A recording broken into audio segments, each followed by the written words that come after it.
This week's inspiration is as follows.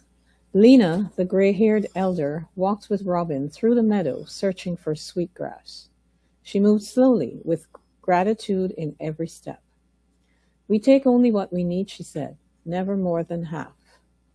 She offered a pinch of tobacco to the earth, honoring the plants before asking to harvest.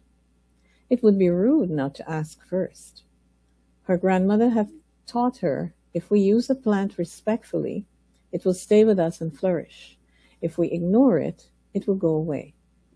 Robin had seen others pull up whole clumps, certain their way was harmless. But Lena knew better.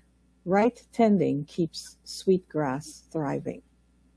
Wanting to understand more deeply, Robin and her student Laurie studied 3 sweetgrass patches. One harvested gently, one harvested by pulling, and one left untouched. For 2 years they watched and waited. The results were unmistakable. The untouched patch struggled, choked with old growth. The harvested patches shimmered green and alive. It didn't matter how the sweetgrass was gathered, only that it was gathered with respect. The ancestors were right. When we engage with the living world in gratitude and reciprocity, life responds. Sweetgrass flourishes where relationship is honored. Adapted from Wall Kimmerer, Robin. So hi, everyone. It's wonderful to see you, and wonderful to see you at home as well. So our monthly theme is ancestral wisdom and new thought, and how all of the wonderful wisdom that really has served us well in all of the times that humanity has been on this earth, that there is so much wonderful golden nuggets in all of that. And that new thought basically is looking at all of that and how can we make that relevant. And so this month we're looking at that from different viewpoints. So we looked at what? Do you remember what it was last week? Strawberries, wild strawberries, and how they give themselves fully. And so this week we're looking at cause and effect and using the idea of sweetgrass, and Marcia read the excerpt from the book on how things need to be tended in a certain way if we want life to show up a certain way. So here's a question for you. How can I deepen intentional creation through me to include the well-being of all life? It's a trick question. Anybody have an answer? So the whole idea is that when you are intentionally creating your life, you're actually affecting the whole world. You are already. If you think that who you are is insignificant and what you do and how you tend to your life and your friendships and all of that in your life, that somehow you're an island unto yourself, you're wrong, because you really do affect everything around you. So this is a quote from the book. If we use a plant respectfully, it will stay and flourish. If we ignore it, it will go away. I'd like you to think about some of the things that maybe you were surprised it went away until you really thought about it, and it was because you were neglecting it in some way that it went away, or you weren't appreciating it, or you didn't like it anymore. So the core idea today is you're not separate from life, that you're participating in it. What you think, feel, and give attention to shapes what grows. And one of the first statements I ever learned in Unity was, what you focus on grows. And thoughts are things, and words have wings. And that's what that means. So I'd like to look at your inner world and mine, our relationships, and also the good of all, and how does this concept help everybody? Because I know that it's a grand spiritual idea, this idea that we're going to make the world a better place and all of that. But the better place needs to be right where you are first. That's the only place it can begin. Now you can prime your own pump. And what I mean by that is you can offer all of that to others, and it'll eventually rub off on you, and you can do both. You can work on yourself and others, even if you don't quite believe that it's going to work. So I'd like to go a little deeper into that. So your inner world is the cause of your outer world. You've heard that said. Few of you are nodding. That concept is a little nebulous, isn't it? Cloud-like, hard to kind of hang on to. How can it be that what I'm thinking affects the world? Because it seems as though there is so much stuff going on in the world, right? So let's go a little deeper. So unity teaches the law of mind. You've heard of that. Your thoughts, feelings, and beliefs impress upon the creative field of life and are reflected back as experience. You know, if you're having a bad day, how it just seems to get worse. Or if you're having a really good day, how it just seems to be even better and better. And that's just a very small example. So you're not merely reacting to circumstances, you're participating in their formation. And that's not what we're taught normally. You know, we react, don't we? But we forget to remember that somehow it wouldn't be in your life if you hadn't drawn it to you, or the awareness of it to you, whatever that means. And I'm not saying that we're victims of our thinking or any of that. It's not that. It's that if you can move forward with optimism and trust, then no matter what happens, that optimism and trust doesn't have to be destroyed. It can continue. And sometimes it takes a little longer for the results to show up because you've been in such a negative environment or a negative state, but keep on going. Because what is there to trust is the idea that who I am being is eventually going to show up. I just need to be determined. So are you ready to be determined? So relationships, this is some examples for you. So you notice someone in your life pulling away. And if you assume rejection and respond with defensiveness or withdrawal, the distance usually grows. But if you choose curiosity, compassion, or honest communication, the relationship often softens and reconnects. Your response doesn't just react to the situation, it helps to shape what happens next. And I know that when I have been in a kinder mindset or a more receptive, open mindset, that I can say, gee, this is not normal for them to behave this way. I wonder what's going on. How can I support them rather than increase the negative friction that's going on? So let's say a work or creative project. Here's another example.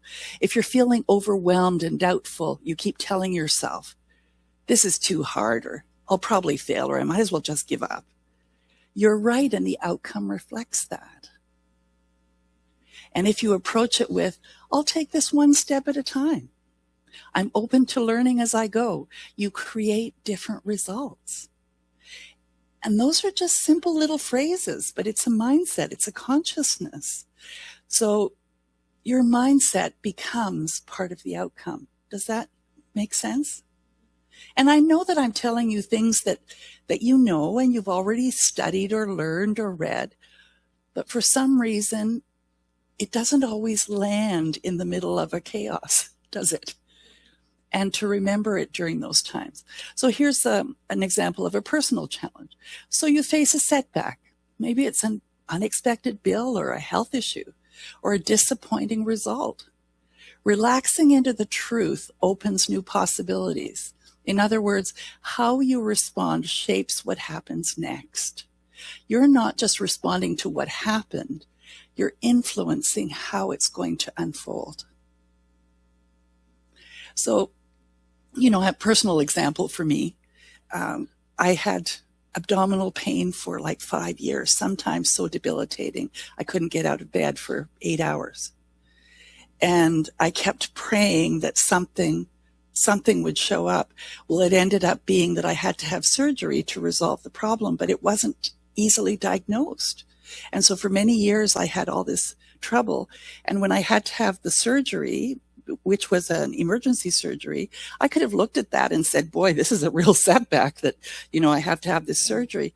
But it was the only way that this situation in my life could be resolved, was I had to have that surgery to solve it. And so I looked at it as, thank you, God, finally there's a resolution. So see, even that negative thing that took a while to get to and to recover from seemed horrible. And you might even tell people how horrible my life was because this happened. But if you can take a viewpoint that says, somehow I'm being supported in this, there's something good in this, it does show up. And it'll show up quicker if you're in that mindset. So always, in all ways, your thoughts, your emotional tone, and the choices don't just follow circumstances. They contribute to what grows next. So if you've got something going on, what's your mindset? Is it like, is the other shoe going to drop tomorrow? What's going to show up? Oh my God, is there going to be more bills? Is this another relationship that's going to tank within 2 months? Or is my health just going to get worse and worse and worse? Or you didn't sleep well. Looks like I'm never going to sleep really well again. And then guess what you set up? You set up circumstances that say yes to who you're being. So the law of attraction says like attracts like. So what you consistently focus on, whether it's consciously or unconsciously, sets the tone for what you draw into your life. Would you say that you agree with that? And in what I've told you up to this point, can you see the parallels in your own life? So here's a reflection. Where is your attention in the different areas of your life? Is it on possibility or is it on limitation? Is it on trust or fear? Is it on appreciation or resistance? And are you so well on your journey of spirituality that you can say, I appreciate this, whatever it is that happened, because there's something good coming. And I hope that you are. So let's look at relationship. Relationship creates growth. And the sweetgrass teaching, which Marcia read for us today, does not thrive when it's ignored. It flourishes when it's respectfully harvested. When there is relationship, gratitude, and conscious participation, life responds to engagement. So what needs some conscious attention in your life? Some good, positive, conscious attention. And maybe it's pruning, because that's what it needs. Only you know. And as you open up to that possibility, the answers are going to come to you. So I have a cute story about hydrangeas and our dog Shadow. So I had a little house that I had purchased, and I was hoping that my hydrangea would eventually look like the one that's in the picture. But when I bought it, of course, you know how they are, 2-3 branches, maybe about 2 feet tall, and looking very frail looking. And I planted it in the center of the lawn in the front yard. And Shadow, a 130-pound German Shepherd, decided to eat the upper leaves of it one day while he was out there. And I hadn't noticed it. And when I saw it, I'm like, Randy and I were fairly new in our relationship, and I didn't really know much about dogs and all of that. And I just gave both of them what for, because my poor hydrangea was now destroyed. Well, you know that the next spring when it came up, it looked almost like this. And it was because Shadow had pruned it. So what I'm saying to you is that sometimes what seems like a disaster, if you can just trust, it's going to be okay, if not even better. So, I said, thank you, Shadow, sorry. So any experience that shows you what you don't want isn't punishment. It's helping you clarify what you do want and move into better alignment with it. Think of it as feedback. So have you got something giving you feedback? And what might that be? So when your energy is withheld, ignored, or met with resistance, lack of progress can occur. I don't know about you, but I'm pretty good at burying my head in the sand if I don't want to look at it. How about you? Or do something to distract yourself. Just to ignore it. The thing is that it doesn't go away. It usually gets louder or bigger. Or when it does finally go poof, it's like, gee, if I'd handled this before, would have been better. So that's the lack of progress, and also the reminder that, okay, so how am I dealing with these things? What am I ignoring just because we go, well, tomorrow's another day. Next week's, I'll start Monday. I'll call them next week instead of now. So have you ever tried to hold fear or doubt? Some of us have held fear and doubt about some things our whole lives. Or have you tried to avoid or judge or push against what's happening? The news sure gives us lots of fodder for that. Or have you withheld care or effort because you figure, well, what's the point? The thing is that you are the recipient of all of that first. So energy is how you show up. You know, we say God is energy, but God is even more than energy. God is the possibility of even more energy. So what energy are you showing up with? And what areas could use maybe a little different kind of energy? Your focus, your attitude, and emotional tone shape whether something grows, changes, or stays stuck. You know, they have those gauges that can tell what the frequency of a plant is, for instance. And they did those experiments where if you swore at the plant and you told it terrible things and whatever, the plant literally shivered and then shriveled, or it grew and was just amazing depending on what you said to it. And you could actually measure the amount of vibration.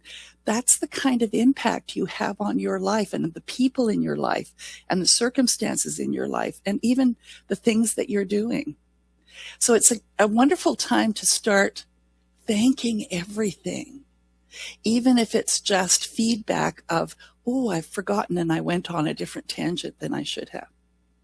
So when you show up with intention, with appreciation and care, life responds with expansion, with possibility. Because one is a glass ceiling, the other is no ceiling. So here's an example of energy imbalance. You consistently invest time and care into your work or creative projects. So you're really, really busy about that. And yet in your relationships, you may assume, oh, it's fine. They'll have time for me when I'm ready, and forget to be grateful about them and what you have there. You're nurturing growth in one area while unintentionally withholding attention in another. So is there an imbalance somewhere in your life? Could you maybe dedicate a little more in other places? Just a question. So where are you actively nurturing growth in your life? I mean, it's a silly game I play with Randy, and I've shared this with you before. In the middle of something where we haven't talked for maybe an hour because we're watching television or something, I'll go, hey, Randy, I love you. And he looks at me and laughs and says, I love you too. Before he used to just shake his head. Now he at least says, I love you too. Not that I'm expecting that, but it's that recognizing that the two of us could actually, on a day that we're off and we're at home, we could spend the entire day not communicating because you just think everything's fine. But I think to stop and be a deliberate creator in your life, you need to pay attention all of the time to everything that's going on and everyone that's in it. So you're not creating in isolation. I told you that before, that your vibration affects even the plants around you. And every intention, choice, and attitude contributes to what we call the collective field. So align your personal good with the good of all. Alignment with source feels like ease and flow and clarity. So if your life isn't easy, and I don't mean challenging, because challenging can sometimes be something that, you embrace, you want that. But feeling like you're in the flow, like you're not going backwards, but that you're at least moving forward, or that you have clarity. Because when you're aligned, you affect everyone around you. You affect the world. And so when we get all of this news that's going on right now in the world, there is just a real huge misalignment. And the more that we each buy into that negative stuff that's going on, we're aligning with that. And guess what we get? We get more of that. And so each of us is responsible, first of all, for personally aligning, and then it affects the whole. Does that make sense? So Sweetgrass teaches reciprocity. When you participate with respect, life flourishes, not just for you, but for the ecosystem you belong to. I watched a mini short on YouTube of a shaman who said that people when they are getting older, have a tendency to get more and more comfortable in their space. And that eventually they get to the place where they don't even leave home very often. And that what that actually does is your world keeps getting smaller and smaller and smaller. Your desires to experience anything get smaller and smaller and smaller. And then it becomes almost impossible to move out of that. And that if you can just give your routine a bit of a kick in the pants and do something every day to get out of that routine. Go outside, even if it's to stand on your front steps and go, oh, look at all this snow. I think I'll go back in and have a nap instead of digging myself out. But at least you went out, you got dressed, you did something different. And I'm just using that as an example because we've had a lot of snow lately, but this may not be very timely if you're watching this in the summertime. But the thing is that, are you set in your ways to such a degree that everything seems like an effort? And if you aren't, yahoo, good. But if you are in some ways, how can you break out of that? Because as you do, you have more vitality, more appreciation, and more possibility for all kinds of things. So your practice for this week, before acting, ask, does this choice serve life? And that may be a big question. So you could say, does this choice serve my life? Or maybe it's when you're buying groceries and you buy organic instead because you feel that it serves life. So does this choice contribute to flourishing? So you choosing to be insular, is that contributing to flourishing? No, it isn't. So here's an affirmation for you. I'm creating a world that works for every living thing. Want to say that with me? I'm creating a world that works for every living thing. So here's your recap. So you regularly check in, listen, and express appreciation with one person in your life. With another, maybe you assume that they know I care. So you stop saying thank you and asking how they're doing. In one, you're assuming that that relationship is just going to be there because they are so good at kind of hanging on to you, even if you don't hang on to them. But what I'm here to remind you is that those will go away naturally, and there won't be that same connection if you don't constantly nourish it and feed it. So how about you make time for walking, stretching, or rest because you value your health. But when stress shows up, you ignore your body's signals and push through. Anybody do that? Care strengthens what matters. Neglect lets stress build.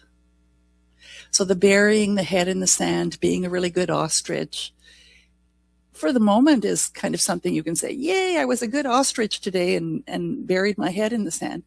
But in the long run, it doesn't serve you. So you take small steps towards something you believe in, like writing, creating, or learning. Yet another goal feels too unlikely, so you stop thinking about it altogether. Have you given up on something and you're just doing the easy stuff? Or you think that that idea, that dream, is just way beyond anything that you could possibly do? You get to choose. Belief fuels progress. Doubt reduces possibility. I had an opportunity to think about Jean, who was a member for so many years. She passed away when she was 96. I thought, if I was living Jean's life, I would have another 28 years to live. 28 years, and I've been behaving like an old lady occasionally. Even in my thinking, I have. And so I said, well, what would someone who's going to live another 28 years or more, what's she going to do? So I asked myself, what are you going to do? So all of a sudden I started having conversations with Randy about that. And he said, well, your designs, my artwork, would look really nice in something like a kimono that someone could buy as a gift for someone else. And so then I started following the prompts of that. And I found a company in Montreal that will print my designs onto fabric and make garments. And then the idea went, and this is that expansion thing. Well, you have done the One of a Kind show 4 times, 5 times. And each time had really great results. And it was only a 5-day effort a couple of times a year. I could go into the One of a Kind show, I thought, with all these beautiful garments and my art and all of this stuff. And like the idea got bigger and bigger and bigger. And then my reality set in and said, hey, you're 68. You can't stand for more than 5 minutes. And how are you going to sit in a booth for 11 hours a day for 5 days and talk your head off? And I could have sat back and said, yeah, you're right. I'll go back into my cocoon. But it was such a big idea that I haven't given up on it. It's not until Christmas time anyways. So I have time to change some of those realities that are stopping me from doing that. If I do, I'll be there and I'll be thriving. If I don't, it was an idea whose dream I let go. But that's an example for you to think about. Where have you boxed yourself in? And if you have, how might you open yourself up to the possibility of something? And then don't shut it down right away with all of but this is the reality right now. And say, no, in spirit, anything is possible.